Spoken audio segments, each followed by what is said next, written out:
Hola a todos. Hoy nos metemos de lleno en una exploración verdaderamente fascinante. Vamos a trazar paso a paso cómo salió a la luz uno de los documentos históricos y espirituales más influyentes de todo el siglo XX.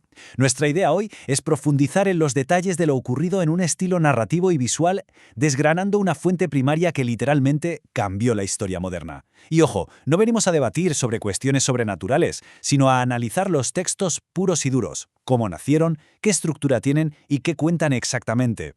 Y aquí está el gran interrogante que guía nuestro desglose de las fuentes primarias hoy. Cuando pensamos en Fátima, lo primero que nos viene a la mente son esas imágenes en blanco y negro, llenas de multitudes, misterio y titulares de prensa antiguos. Pero si quitamos todo ese ruido, en el centro de ese enorme peso histórico solo hay una persona con un papel y un bolígrafo, Sor Lucía dos Santos. ¿Qué escribió de su puño y letra la última vidente que sobrevivió a todo aquello? El misterio y la influencia mundial de sus palabras son indiscutibles, así que vamos a diseccionar lo que estas páginas afirman explícitamente.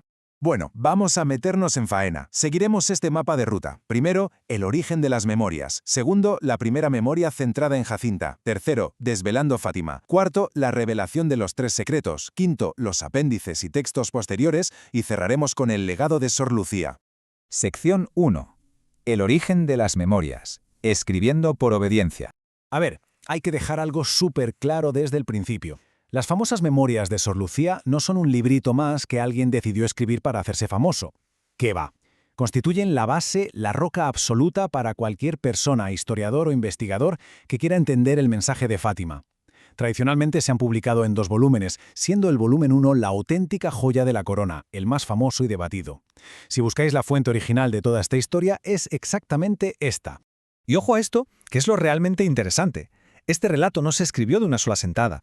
Fue un proceso de desvelamiento súper lento y deliberado. Empezó en 1935 con la primera memoria, siguió en el 37 con la segunda, luego saltamos a 1941 con la tercera y cuarta, y la cosa no culmina hasta décadas más tarde, cuando se publica oficialmente el tercer secreto en el año 2000. Es como una cápsula del tiempo histórica que se fue abriendo muy poco a poco. Sección 2. La primera memoria. Jacinta. Un comienzo biográfico. Esta primera incursión en 1935 es fascinante porque arranca de una forma muy íntima. El obispo de Leiria le pidió a Lucía que escribiera sobre la vida de su prima pequeña Jacinta, y lo que nos deja es un retrato increíblemente humano. No hay grandes trompetas apocalípticas aquí. Leemos sobre recuerdos infantiles compartidos en las colinas de Portugal, juegos de niños y sobre todo los enormes sacrificios personales de una niña muy pequeña frente a algo que, francamente, la sobrepasaba por completo. De hecho, el texto dibuja la rápida y asombrosa evolución espiritual de esta niña. Se centra muchísimo en la personalidad de Jacinta, en su respuesta casi heroica, en sus oraciones y en su inmenso amor por el corazón inmaculado tras las apariciones. Es como si viéramos madurar espiritualmente a una niña de la noche a la mañana. Hace que toda la narrativa se sienta profundamente personal y cercana, preparando el terreno antes de que entren en juego las grandes profecías mundiales. Sección 3. Desvelando a Fátima. Segunda memoria. Contando la historia tal cual es. Damos un salto a 1937. Aquí Lucía se propone documentar la historia tal y como ocurrió, de forma súper sistemática, introduciendo detalles que hasta entonces nadie conocía. El manuscrito empieza retrocediendo a 1916 para relatar los encuentros con el Ángel de la Paz, nos cuenta la primera comunión de Lucía con detalles extraordinarios y desemboca, claro está, en las conocidísimas apariciones marianas de 1917. Va juntando las piezas del rompecabezas de una forma magistral. El punto verdaderamente crucial aquí es este momento específico que narra el texto, la revelación del corazón inmaculado, que tuvo lugar el 13 de junio. Esto marca un antes y un después en las memorias. Ya no estamos leyendo solo una historia de 3 pastorcillos en el campo. El texto gira y nos introduce de lleno en una teología muchísimo más compleja. Es justo aquí donde empieza a forjarse el mensaje de Fátima a gran escala. Sección 4. Revelando los tres secretos. El clímax de 1941. Llegamos a la tercera y cuarta memorias, que son sin duda los textos más densos y teológicamente ricos de toda la colección. Y aquí tenemos la famosa progresión en 3 partes de los secretos, tal como la presenta el manuscrito de forma explícita.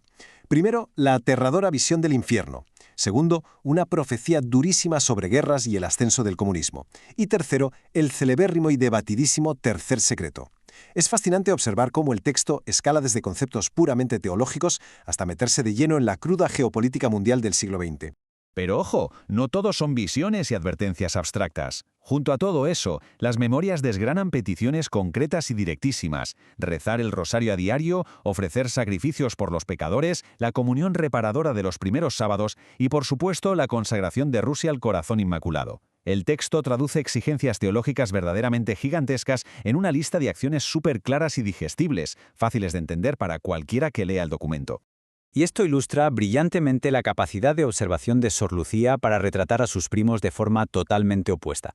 Por un lado, describe a Francisco como alguien profundamente contemplativo y muy enfocado en la Eucaristía, y por el otro, retrata a Jacinta con una compasión inmensa por los pecadores y por el Santo Padre. Nos enseña cómo una misma experiencia radical puede generar caminos espirituales completamente distintos y únicos. Sección 5. Apéndices y textos posteriores.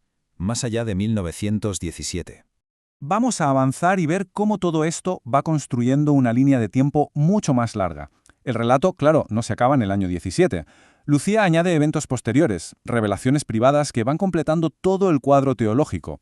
La aparición en Pontevedra en 1925, luego Tui en el 29 pidiendo la consagración de Rusia, hasta llegar a la publicación oficial del texto del Tercer Secreto en el mismísimo año 2000.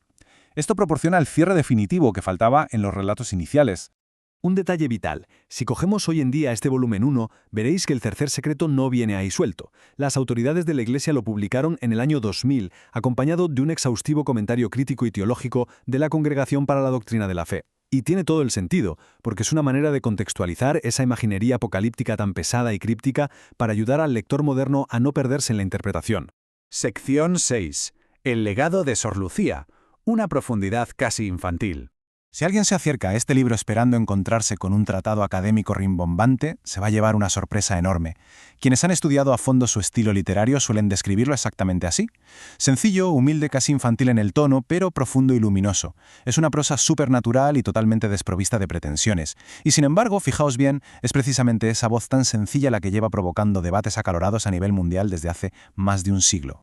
Si tuviéramos que resumir el esqueleto fundamental de su testimonio, sus pilares estructurales serían estos: un énfasis constante en los actos de reparación y la penitencia, un enfoque total en la devoción eucarística, la idea de que los niños son vitales en los planes divinos, y todo ello envuelto en una naturalidad y obediencia pasmosas. Ella se sentó a escribir sencillamente porque un superior se lo pidió. Estos 4 puntos resumen la esencia de la obra. Antes de ir cerrando, un pequeño pero importante apunte. Todo lo que hemos visto pertenece al volumen 1, pero existe un volumen 2 entero, con la quinta y sexta memorias. Si a alguien le fascina la parte más antropológica, ahí tiene un retrato sociológico espectacular de cómo era la vida, la familia y el entorno rural del pueblo de Aljustrel antes y después de los asombrosos eventos de 1917. Llegamos al final de nuestro análisis de hoy, y os dejo con esta reflexión. ¿Cómo es posible que la simple obediencia de una niña, escribiendo de forma fragmentada a lo largo de los años, lograra construir el andamiaje del texto espiritual más debatido de la humanidad moderna? Es alucinante pensarlo. El peso histórico de estas memorias es brutal. Esperamos de verdad que este repaso os haya despertado el gusanillo y las ganas de explorar esta fuente primaria por vuestra cuenta. Hasta la próxima exploración.